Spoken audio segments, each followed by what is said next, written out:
Hello, good evening. What is up? And welcome into Post Loons episode 19, breaking down a bittersweet, doesn't feel great coming away from San Jose with the 1-1 draw. If you'd have told me heading in that this match would end in a draw and Minnesota United would come away with a point, I would have been probably happy with that result, all things considered. But when you factor in the man advantage for a majority of the match, the way Minnesota United played in the first half after getting that man advantage, it does seem like a missed opportunity for the Loons. What's up? My name is Jeremy Rushing, breaking it all down, abbreviated version, considering the late night. I mean, like a lot of you, I got to get up for work in the morning. So we were going to make this one quick, probably 20, 25 minutes of post-game recap here.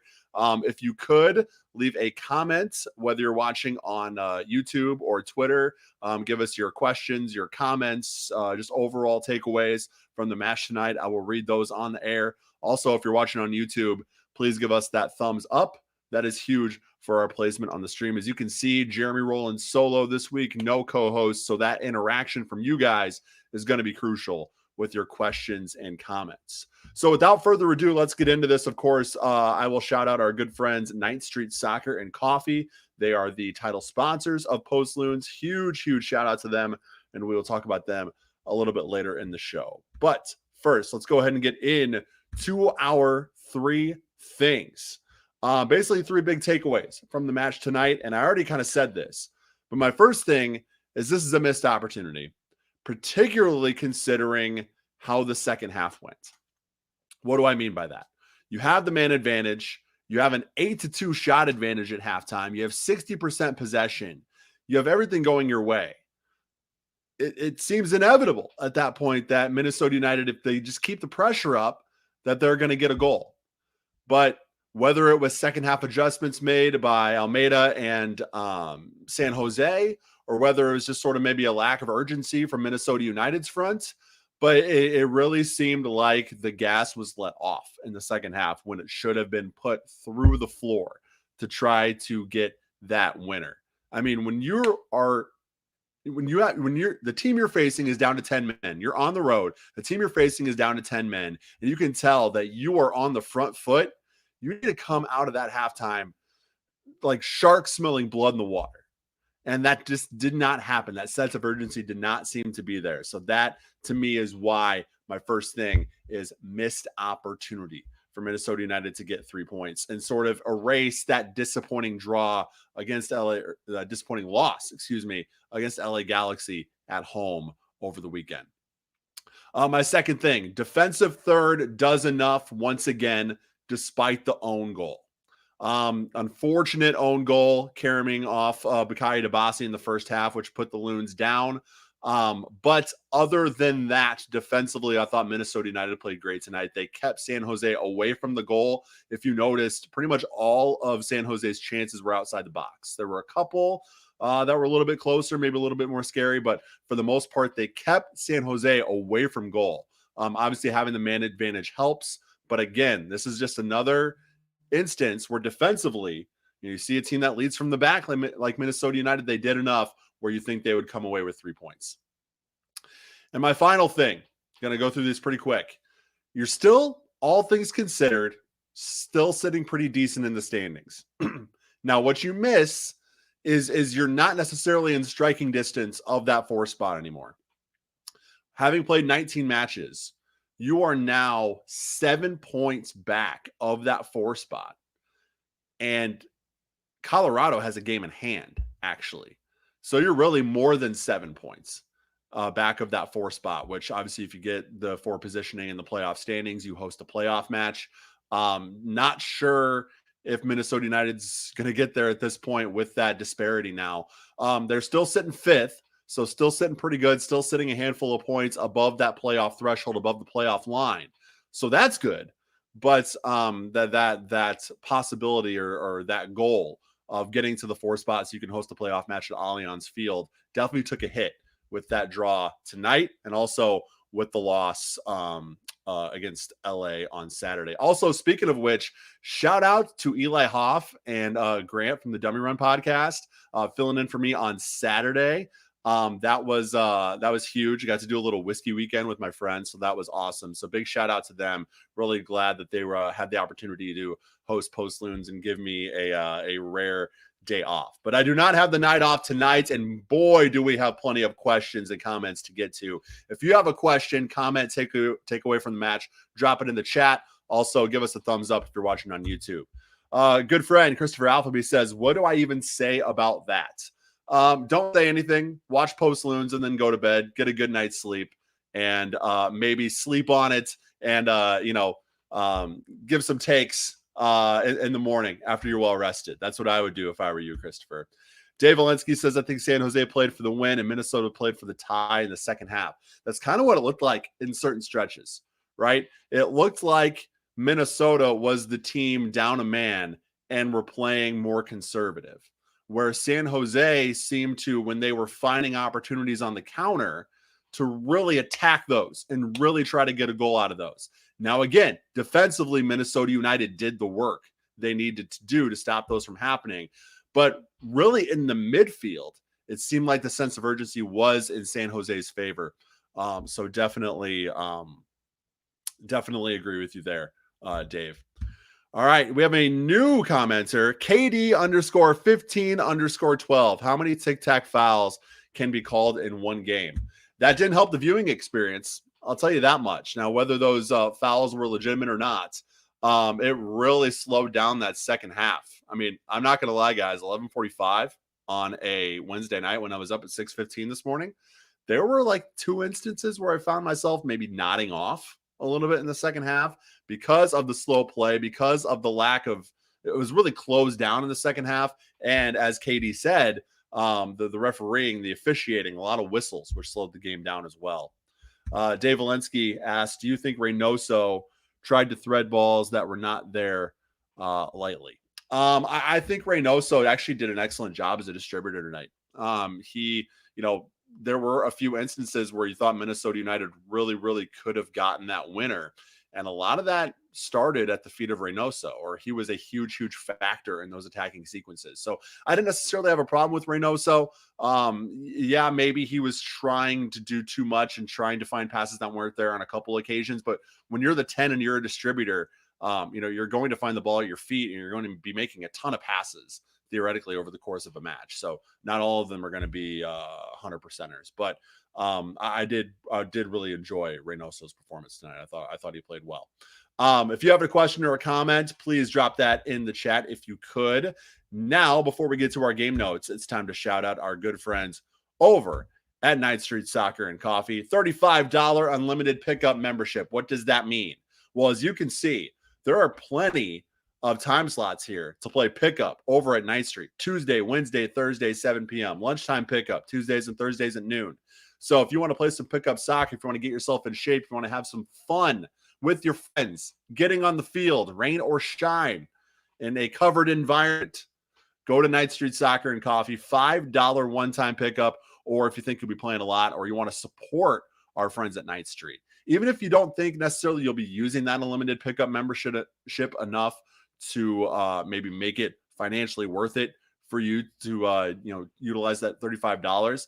It's just a great way to support people who are doing good work over at Ninth Street Soccer and Coffee.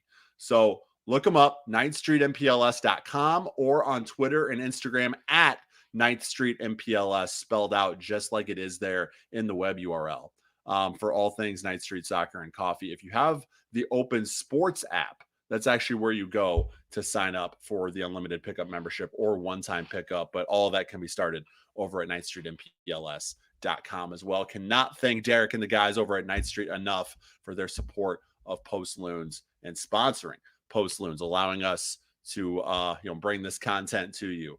Got a lot of great listeners tonight, or a lot of great viewers tonight. Thank you so much for tuning in.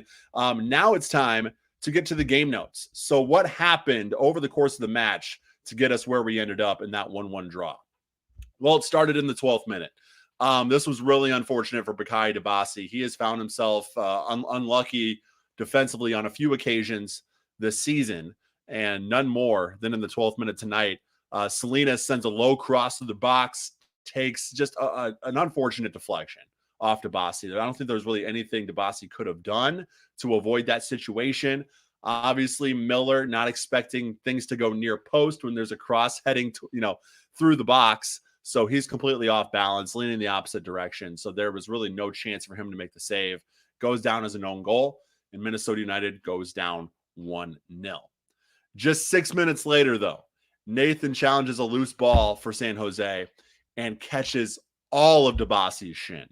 I mean, this was scary in real time.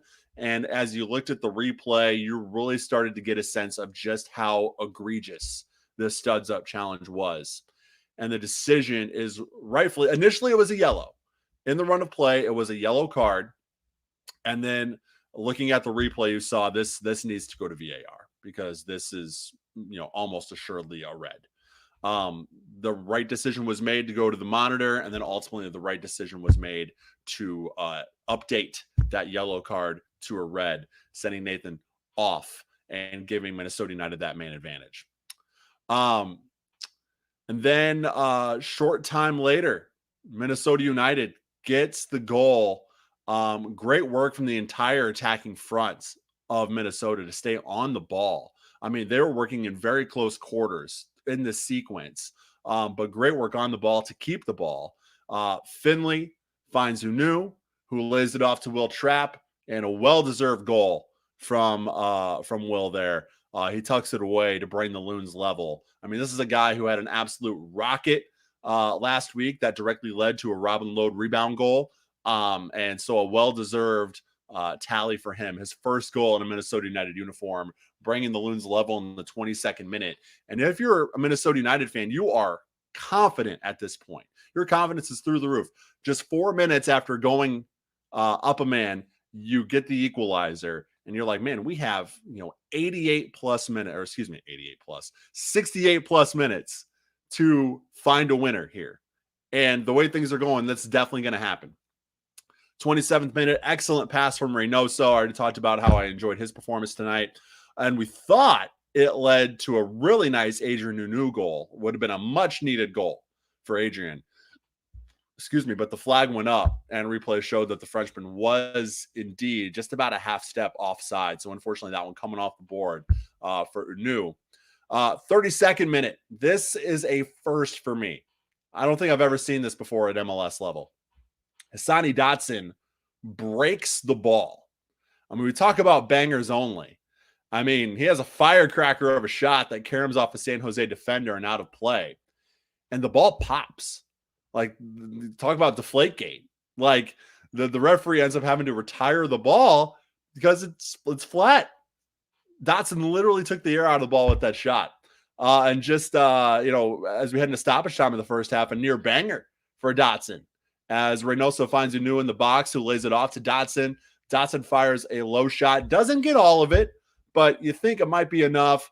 Marcinkowski does a great job of just getting a fingertip on it to push it wide, keeping things level. And then Tyler Miller keeping the game level at 45 plus 4. Miller actually came into this one second in the league in goals against average. He helped that tonight. Makes a great save on an Espinoza rocket from distance. So we go into halftime 1-1, all level. You see 60% possession. You see an 8-2 shot differential for Minnesota United. You see 11 men versus 10 men on the field, right? You are nothing but confident that as long as the pressure stays up for Minnesota United, there's no reason it shouldn't, that they will find the winner. Unfortunately, though, in the second half, things really, really started to slow down. They did have their chances, though. 58th minute, nearly a brace for Trapp as Reynoso finds him wide open at the top of the box off a corner. Marcinkowski is up to the task, making a nice save, denying Trapp his brace. 64th minute, we get a sub, McMaster on for Gregush, who seemed to be walking a little bit gingerly before he exited and actually on his way off the field as well. So hopefully he is all good. Haven't gotten an update from him. Again, it's hard to get updates from the post-game press conference when we're doing this live. So follow the guys, Andy Grader, Andy Marthaler, John Marthaler. John Marthaler from the Star Tribune. Those guys will have you covered in terms of the news front. 78th minute, Minnesota United makes another sub. Agadello checks in for Unu. 81st minute. This was a point of contention. Cade Cowell finds himself in the box and goes down after some contact with DJ Taylor. No call from the official. Now, after looking at the replay, Kendra Desain said she thought it was a penalty. I thought it was 50-50 at best. I thought it was more incidental contact, two people going for the ball, no harm, no foul. I liked the no call there. And the review room actually completed the check without recommending a closer look. So that meant that they were confident enough in the call on the field to not necessarily think that things should go to VAR, which was really, really, it was good to see considering how things played out against Vancouver last week, right? A late penalty decision does not go your way after not going to VAR. This one does go your way. Now, again, this was definitely, I think, more of a penalty than the previous one last week against Vancouver was. But anyways, that's neither here nor there. We're moving on from that. But it was nice to see that late one actually go Minnesota United's way. And you think maybe they can nab a winner. And chaos in front of goal there at the very last second, you thought they might have, but it was not to be. And things end 1-1. You do come away with a road point, but there is that asterisk that you had a man advantage for 68 plus minutes, and you could not find you had a man advantage and an even match, right? You actually had the man advantage for 72 plus minutes. You score in the 22nd to bring things even. So you have 68 plus minutes to find a winner with a man advantage, and you can't do it. So that's where the disappointment comes in with the 1-1 draw. More questions and comments in the chat. We got Aaron Sergenian. Sorry if I'm butchering your last name. Says someone needs to tell Heath we were not the team, down a man.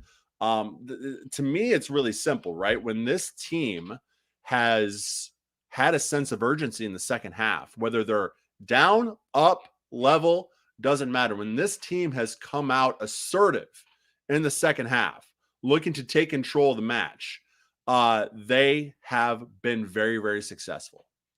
When this team has sat back, when this team has gotten complacent, when this team has not had that sense of urgency in the second half, they have not had a lot of success. There are teams that when they're up, when they're levels, even sometimes, they can park the bus and they can get away with it. Minnesota United is not one of those teams. They are not a team that can get away with being on their heels and taking pressure. The defense did the job tonight, but you have to factor in that they were up a man for a vast, vast majority of the match. So when you look at what happened tonight, that lack of assertiveness cost them 2 points, in my opinion.